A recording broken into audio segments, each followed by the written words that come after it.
ګرانو مینوالو، زمونږ سلامونه او نیکې هیلې ومنئ.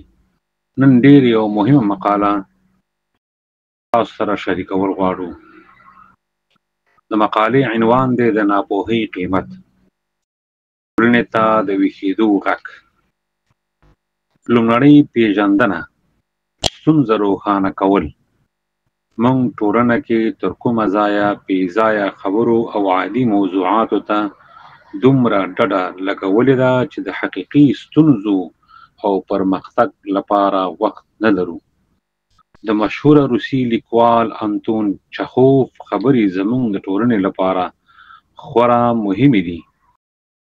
عادي خبرې، بې ځایه بحثونه او فضول خلک شهرت پیدا کړي، نو هغه ټولنه د زوال په لور روانه ده. د پام د له منځه تللو خطرونه. ټولنه چې کله فضول موضوعاتو، مشهورو کسانو او بې ارزښته شیانو ته ډېر ارزښت ورکړي، هغه وخت د حقیقي پرمختګ مخه نیول کیږي.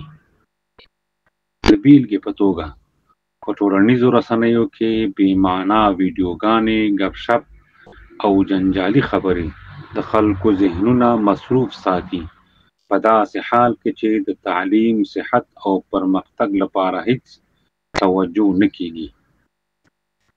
د پرمختګ حقیقي نښې.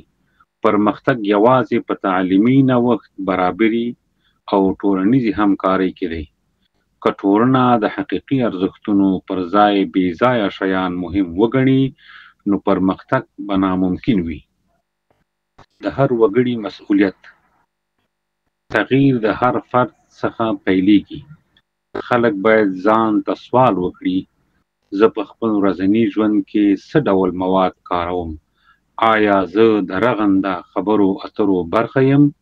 که هر فرد خپل مسؤلیت درک کړي، نو ټولنه د مثبت بدلون لور ته تللی شي.